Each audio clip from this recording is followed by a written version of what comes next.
Hello बच्चों, I hope आप सब बहुत अच्छे होंगे। तो जो हम टॉपिक पढ़ रहे थे, मैग्नेटिक प्रॉपर्टीज़। मैग्नेटिक प्रॉपर्टीज़ क्या है कि कोई एलिमेंट मैग्नेट की तरफ अट्रैक्ट होगा कि रिपेल होगा। तो उसी के हिसाब से हम देखते हैं कि कोई चीज़ मैग्नेटिक होगी, मतलब मैग्नेटिक उसके पास प्रॉपर्टी होगी कि नहीं होगी, पैरामैग्नेटिक या डायमैग्नेटिक। अब डी में तो एक ही बात हम तब से पढ़े ही जा रहे हैं कि कुछ भी हो रहा है, अनपेयर्ड इलेक्ट्रॉन्स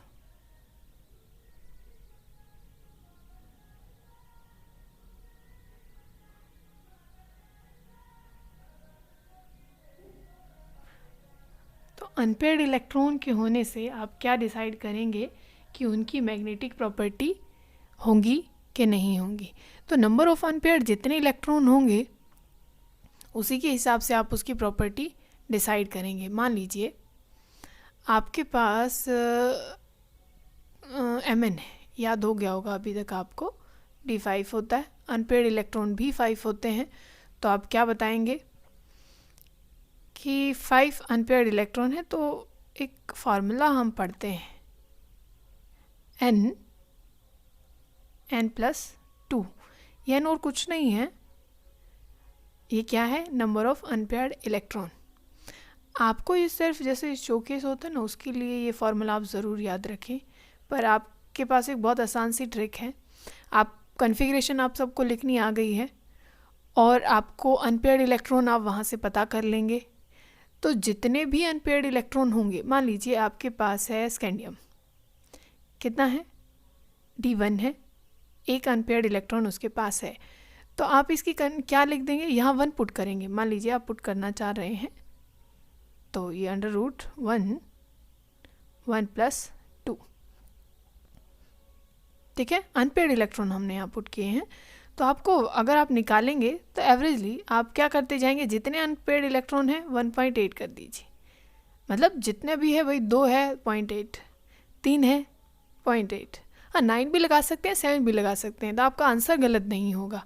मान लीजिए कि आपके पास इलेक्ट्रॉन है अनपेयर्ड है 5, ठीक है, तो आप क्या लिख देंगे 5.8, और फॉर्मूले में आप ऊपर उसको पुट करके दिखा देंगे कि देखो भाई हमें तो सब पता है, ठीक है। यहाँ पे 5+2 आप निकालेंगे तो आपका आंसर यही आएगा। आप अनपेयर्ड इलेक्ट्रॉन निकालने आपको नहीं आते हैं तो आप एक बार देख लीजिए, और आप ऑक्सीडेशन स्टेट भी देख लेंगे कि उसने पूछी क्या है आपसे, ठीक है। मान लीजिए उसने Mn3 पॉजिटिव आपको दे दिया, वो तो क्वेश्चन पूछ रहा है, आप ये मत कहना भाई ये तो बनेगा नहीं, अरे उसने बनाया है, ठीक है। तो आप क्या करेंगे कि Mn की अब 3 पॉजिटिव की कन्फिग्रेशन लिखनी है आप सबको, तो क्या लिखेंगे कि भाई 3 इलेक्ट्रॉन निकाले, 2 तो गए S से और बच गए हमारे पास, क्या बच गए भैया 3D4 बच गए। तो अनपेयर्ड कितने इलेक्ट्रॉन हो गए, अब की बार 4 बचे हैं। तो आप मैग्नेटिक क्या लिखेंगे, जो वैल्यू होगी क्या लिखेंगे, कितने अनपेयर्ड हैं, 4.4 हैं तो 4.8 लिख दीजिए, फॉर्मूले में डाल के दिखा दीजिए। ये क्या है भाई, 4 हैं, 4+2, ठीक है। तो बहुत आसान तरीका है कि आप कैसे जो मैग्नेटिक नेचर है या मैग्नेटिक जो वैल्यू है आप उसको कैसे कैलकुलेट करेंगे।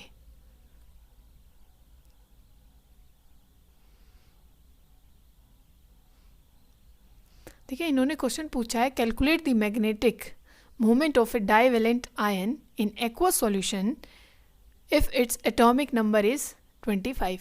कितना एटॉमिक नंबर बोला है, 25 तो एटॉमिक नंबर है, एक्वस सॉल्यूशन में है। तो आप उसका क्या बताइए, मैग्नेटिक जो मोमेंट है आप वो कैलकुलेट करके बताइए। भाई 25 है, समझ गए हम, 25 तो D5 4s2, डाइवेलेंट है, 2 इलेक्ट्रॉन कहाँ से निकालेंगे, S से। अभी भी जो D से निकाल रहे हैं तो एक ही काम बाकी रह गया, खुद से एक अपने मुंह पे थप्पड़ लगा लीजिएगा, ठीक है। तो क्या लिखेंगे, दोनों निकाल दीजिए, क्या बन जाएगा S0, और कितने अनपेयर्ड बच गए बताइए मुझे, बोलो, बहुत बढ़िया, 5 बच गए, तो आप 5 इसमें डाल दीजिए, ठीक है। 1 2 3 4 और ये 5 है, 5 फार्मूले में पुट कर दीजिए, क्या था, और आपको 5 पता ही लग गया तो सीधा लिखिए ना, 5.8 लिख दीजिए। अब कहोगे नहीं 5.9, 5.9 में क्या हो जाएगा, कुछ भी नहीं, 5.9 लिख दो, 5.8 लिख दो, आंसर आपका ठीक रहेगा। समझ गए। फिर जो अगला पॉइंट एनसीईआरटी हमसे बात कर रही है, फॉर्मेशन ऑफ कलर्ड आयंस, कि कलर आयन वो कैसे बनाते हैं। एक क्वेश्चन और है, वो देख लीजिए। Calculate the spin only magnetic moment of Mn2 positive ion, और उसका Z मतलब एटॉमिक नंबर है, Z एटॉमिक नंबर 27 है। 27 की कन्फिग्रेशन लिखिए, खुद से लिखिए, बहुत बढ़िया। कि क्या है, D7 है, 4s2 है, ठीक है। और वो पूछ रहा है डाईवेलेंट है, Mn2 पॉजिटिव की वो बात कर रहा है। तो आप 2 इलेक्ट्रॉन निकाल दीजिए, 7 इलेक्ट्रॉन को भरिए। कितने ऑर्बिटल होते हैं डी में, बहुत बढ़िया, 5 होते हैं। 1 2 3 4 भरिए, कितने, 7 इलेक्ट्रॉन, 1 2 3 4 5 6 और ये 7। कितने अनपेयर्ड बचे हैं, 3 बचे हैं, बहुत बढ़िया। तो कितनी लिख देंगे मैग्नेटिक मोमेंट, 3.8 बस। वो 3.9 भी लिख सकते हैं, 3.7 भी लिख सकते हैं, वो कोई प्रॉब्लम नहीं है, ठीक है। तो क्या लिखोगे यहाँ पे, अनपेयर्ड इलेक्ट्रॉन कितने डालोगे, 3, कितने, n वही है अनपेयर्ड इलेक्ट्रॉन, प्लस में 2, आपकी वैल्यू यही आ जाएगी। तो आप अनपेयर्ड इलेक्ट्रॉन लिख दीजिए और ये फार्मूला लिख दीजिए, आंसर सीधा लिखिए, आपको कोई जमा घटा कुछ नहीं करना है। फिर ये पूछ रहा है फॉर्मेशन ऑफ कलर्ड आयन, कि क्या ट्रांजिशन एलिमेंट कलर्ड आयन बनाते हैं, पहले तो आप मुझे ये बताइए, और बनाते हैं तो क्यों बनाते हैं कलर्ड आयंस। अब वही फिर से, ड्यू टू अनपेयर्ड इलेक्ट्रॉन्स। अब वो अनपेयर्ड इलेक्ट्रॉन होने की क्या हो जाता है, अब वो देखिए। आप तब पढ़ेंगे ना कोऑर्डिनेशन केमिस्ट्री, तो ये जो डी हमें दिखाई दे रहा है कि भाई तब से हम यहाँ 5 ऑर्बिटल बनाए जा रहे हैं,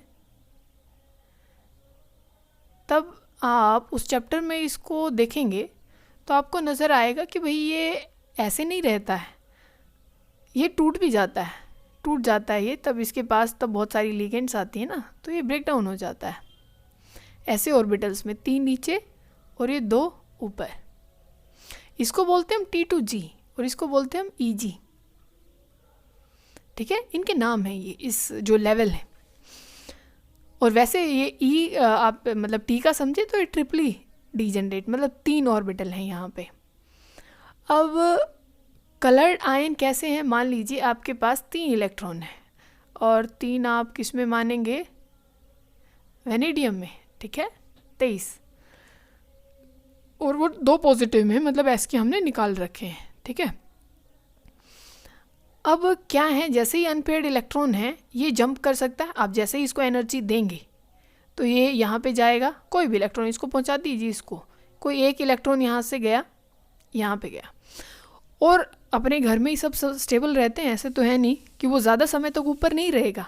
वो एनर्जी लेके गया तो था ऊपर, भाई 5 रुपये लेके गया ऊपर की 5 रुपये दो भाई मम्मी मुझे, मैं कहीं जा रहा हूँ, वो कितने दिन उसको कोई घर पे रखेगा, नहीं रखेगा। फिर वो क्या कहेगा, भाई वापस मैं अपने घर जा रहा हूँ, तो वो वहाँ से एक एनर्जी रिलीज़ होती है, ठीक है, लेके गया था, वापस डाउन आएगा, मतलब एक्साइटेशन आएगा, वापस से नीचे अपने ही घर में आएगा, तो एक एनर्जी रिलीज़ करता है। और वो एनर्जी किस में लाई करती है, फिर किस में लाई करती है, एक विजिबल रीजन में, ठीक है, जिसकी वजह से हमें कलर दिखाई पड़ता है। जो एनर्जी निकली है वो हमारे विजिबल स्पेक्ट्रा में लाई करती है, जिसकी वजह से हमें कलर शो होता है।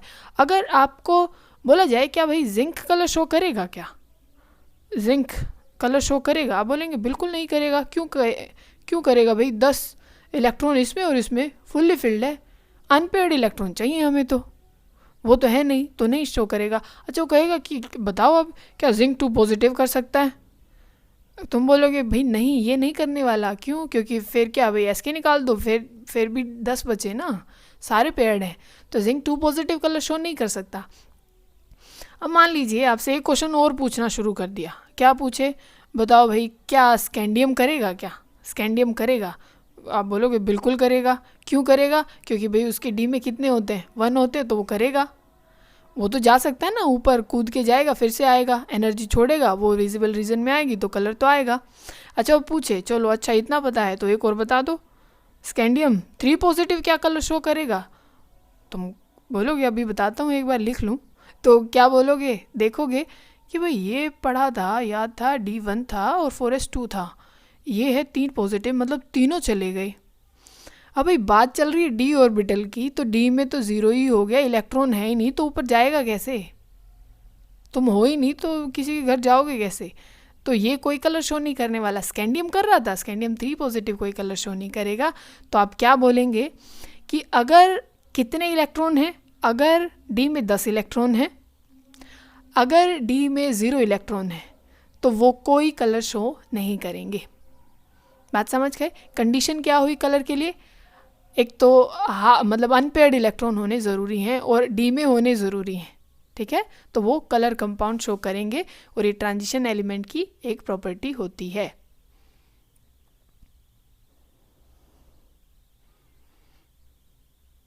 तो आप कुछ भी भूल जाएं तो एक बात ध्यान रखिए, अनपेयर्ड इलेक्ट्रॉन ट्रांजिशन में यही एक ज़्यादातर में आपको यही आंसर मिलने वाला है। अगर आप कलर याद करना चाहें, वैसे तो पेपर में इतना मतलब अपने में नहीं है, सीबीएसई में कोई पूछे तो कॉपर 2 पॉजिटिव का तो आप सबको ध्यान रहता ही है, क्योंकि CSO4 आपको याद रहता है सबको, तो वो ब्लू कलर का होता है। एक Mn2 पॉजिटिव याद रख लीजिए, Mn2 पॉजिटिव पिंक कलर का, आपका मन हो गया पिंक पिंक, ठीक है? गाने मत गाइए, पढ़ाई पे ध्यान दें। फिर क्या है? Formation of complex compound. क्या है? अभी कॉम्प्लेक्स क्या कंपाउंड बनाते हैं ट्रांजिशन एलिमेंट?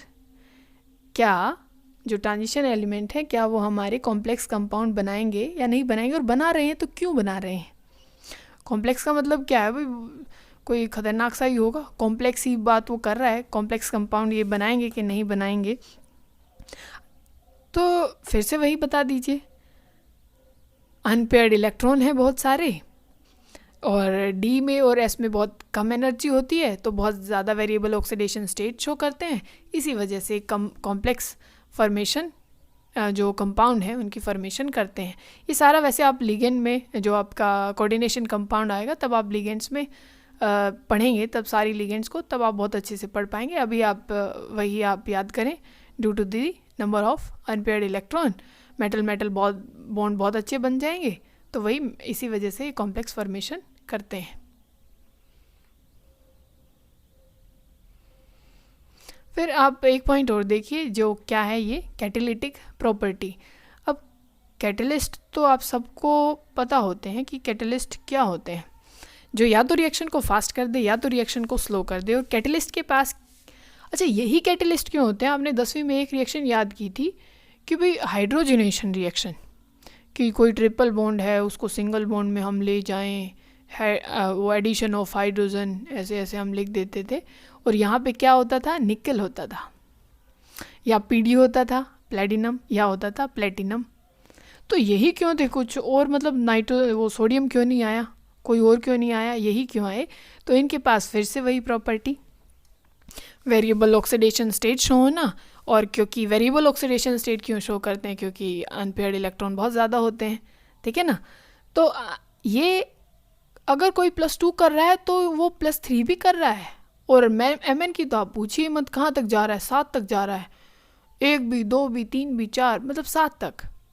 तो कैटलिस्ट क्या है, ये आप अंडरलाइन एक चीज़ देख रहे हैं कि पहली रिएक्शन में जहाँ आपको Fe दिख रहा है 3 पॉजिटिव में, और वहीं देखो कैटलिस्ट की अगर आप बात बोलते हैं कि भाई वो खुद इन्वॉल्व नहीं होता रिएक्शन में, उसको तो बाहर ही निकलना होता है, पर क्या पता भाई रिएक्शन के दौरान क्या स्टेट आ जाए उसको। भाई पहले 1 की ज़रूरत थी रिएक्शन में इलेक्ट्रॉन की, फिर शायद 2 इलेक्ट्रॉन और ज़रूरी पड़ जाए।